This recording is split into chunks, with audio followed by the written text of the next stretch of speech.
नमस्कार। मैं हूं प्रकाश हिंदुस्तानी। आज 3 मई है, वर्ल्ड प्रेस फ्रीडम डे। और आज ही 5 राज्यों में होने वाले विधानसभा चुनाव के बारे में अखबारों में खबरें छपी है। जिस तरह रवीश कुमार कहते हैं कि मैंने न्यूज़ चैनल देखना छोड़ दिया है, उसी तरह मैं भी कह सकता हूं कि मैंने आमतौर पर अखबार पढ़ना छोड़ दिया है, क्योंकि सारी खबरें पूर्वाग्रह से मुक्त होकर लिखी जाती हैं। आज मैंने इसकी झलक तमाम अखबारों में देखी। अखबार चाहे हिंदी के हों, मराठी के हों या गुजराती के हों, सब में एक ही हाल है। उसमें यह भी जिक्र है कि इन राज्यों के चुनाव में कांग्रेस की स्थिति क्या है, वामपंथियों की स्थिति क्या है, क्यों बीजेपी को लेकर ऐसी बातें कही जाती हैं। ममता बनर्जी के नंदीग्राम से चुनाव में हार की खबर को कई अखबारों ने प्रमुखता से दिया है और पश्चिम बंगाल में तृणमूल कांग्रेस की जीत की खबर को उतना महत्व नहीं दिया। कई अखबारों ने यह बताने की कोशिश की कि बीजेपी और कांग्रेस दोनों बराबरी की पार्टियां थी, लेकिन अब कांग्रेस खत्म हो गई और बीजेपी बहुत ही तेजी से आगे बढ़ रही है। कई अखबारों ने यह दिखाने की कोशिश की कि ममता बनर्जी की हार एक बहुत बड़ा मुद्दा है और पश्चिम बंगाल में टीएमसी की वापसी होना एक मामूली बात है। ऐसा लगता है कि पूरा मीडिया बहुत डरा हुआ है। फिर भी कुछ अखबार थे जिन्होंने अपनी बात बड़े ही शानदार तरीके से कही। कुछ अखबारों ने अपनी बात व्यंग्यात्मक लहजे में बताने की कोशिश की और कुछ ने यह भी बताने की कोशिश की कि ममता बनर्जी का क्या हाल हुआ। कुछ राष्ट्रवादी अखबारों ने इस बात को बढ़ा चढ़ाकर बताया कि ममता बनर्जी को अपेक्षित सफलता नहीं मिली। सबसे पहले बात करते हैं कोलकाता से छपने वाले अंग्रेजी दैनिक टेलीग्राफ की। उसने पहले पेज पर ममता बनर्जी का बड़ा सा फोटो छापा और लिखा दीदी 211। साथ ही ममता बनर्जी का बड़ा फोटो छापा है और नीचे मोदी और मोदी की पार्टी को मिलने वाली सीटों की संख्या भी लिखी है। इंडियन एक्सप्रेस अखबार ने आज छापा है बंगाल डिसाइड्स दीदी not Modi.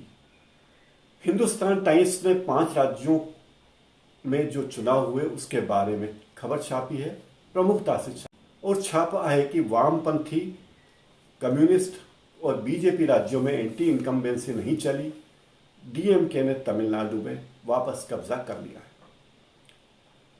Times of India ने आज पहले पेज पर जो खबर छापी उस पर छापा है खेला ओवर, ममता इज दीदी बियॉन्ड बंगाल, यानी ममता दीदी बंगाल के आगे भी छा गई है। अंग्रेजी के मिड डे ने लिखा है, एक कार्टून छापा है, उसमें बीजेपी के नेताओं के साथ ही ममता बनर्जी को मुस्कुराते हुए दिखाया गया है और वो कार्टून अपने आप में काफी कुछ कहता है। इकोनॉमिक टाइम्स आर्थिक मामलों का अखबार है, लेकिन उसने जो हेडिंग दिया है उसके मुताबिक ममता बनर्जी ने भाजपा को बंगाल की खाड़ी तक पहुंचा दिया है। बिजनेस स्टैंडर्ड ने छापा है कि ममता बनर्जी ने व्हील चेयर पर बैठे बैठे ही बीजेपी को बंगाल से बाहर कर दिया है। Mamata's wheelchair stops BJP juggernaut in, यानी ममता बनर्जी की व्हील चेयर ने बीजेपी के तूफान को, आंधी को रोक दिया है। हिंदी के अखबारों की बात करें तो दैनिक जागरण में बीजेपी का बचाव किया गया है। दैनिक जागरण ने ममता की हार को प्रमुखता दी है और लिखा है कि ममता की हार लेकिन तृणमूल बनाएगी सरकार, इस तरह का शीर्षक अखबार में दिया है।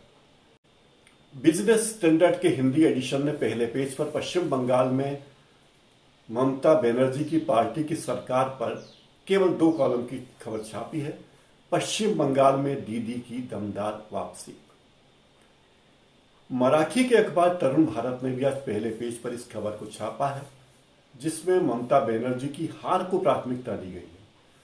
ममता बनर्जी पराभव, शुवेंदु अधिकारीचा तड़ाखा, यानी ममता बनर्जी का पराभव हुआ है, हार हुई है और शुवेंदु अधिकारी की जीत हुई। इस तरह का माहौल इस अखबार ने बनाने की कोशिश की है। नवभारत टाइम्स ने लिखा है कि हार कर भी जीती ममता, बीजेपी फीकी। बड़ा ही सटीक शीर्षक था। और मुंबई के ही यशोभूमि ने छापा है ममता की हैट्रिक। हमारा महानगर में बंगाल में ममता की हैट्रिक पर ही शीर्षक बनाया है। और भाजपा सरकार फिर से आएगी, इस बात को भी छापा है। साथ ही यह भी लिखा है कि बंगाल में डबल इंजन नहीं, अब डबल सेंचुरी की सरकार है, जो दावा ममता बनर्जी ने किया था। हिंदी के बड़े अखबार दैनिक भास्कर और उसके गुजराती एडिशन दिव्य भास्कर ने एक ही हेडिंग दिया है। लिखा है मोदी और मोदी, और दोनों ही मुंह को ग्रे कर दिया है और वो हो गया है दीदी। सामना ने अपने हिंदी एडिशन में ममता के फोटो के साथ भी यही खबर दी है। मराठी संस्करण ने लिखा है ममतानी एका पायावर बंगाल जिंकले, यानी मराठी सामना के अनुसार ममता बनर्जी ने अपनी एक ही पांव से, एक ही टांग से बीजेपी को बंगाल के बाहर कर दिया है। मुंबई से छपने वाले चौफेर अखबार ने लिखा है जख्मी वाघिनी ने भाजपा रोक ले, यानी घायल शेरनी ने बीजेपी को रोक लिया। पुण्य नगरी अखबार ने ममता की हैट्रिक और पंढरपुर उपचुनाव के नतीजे छापे हैं। महाराष्ट्र टाइम्स और पुढारी दोनों ही मराठी के अखबार हैं और लगभग इन दोनों के शीर्षक एक जैसे हैं। दीदी वरस बंगालची ममता, तो पुढारी ने छापा है बंगालची ममता दीदी वरच, दोनों का आशय लगभग एक ही है। मराठी के अखबार आपण महानगर ने छापा है गढ़ राखला पण सिंहनी हरली। इसका मतलब है कि गढ़ तो जीत लिया लेकिन शेरनी हार गई है। ये वो शीर्षक है, गढ़ जीत लिया लेकिन शेर हार गया। ये मराठी का एक प्रमुख मुहावरा है और तानाजी के बारे में कहा जाता है कि जब उन्होंने युद्ध लड़ा था और युद्ध में वे विजयी हुए थे लेकिन अपनी जान नहीं बचा पाए, उसी को अलग तरीके से इस अखबार में लिखने की कोशिश की है। तो आपने देखा तमाम अखबार हिंदी के हों, मराठी के हों, अंग्रेजी के हों, किस तरह ये अखबार बीजेपी के पक्ष में अपनी बात कहने की कोशिश कर रहे हैं। जो अखबार अपने आप को आर्थिक अखबार कहते हैं, उन अखबारों के लिए पश्चिम बंगाल में ममता बनर्जी की ये जीत कोई बहुत मायने नहीं रखती। आज इस कार्यक्रम में इतना ही। नमस्कार। मेरे इस चैनल को लाइक कीजिए, सब्सक्राइब कीजिए और बेल आइकन जरूर दबाइए ताकि मेरे इस चैनल में आने वाले तमाम वीडियोस की सूचना आपको मिलती रहे। धन्यवाद।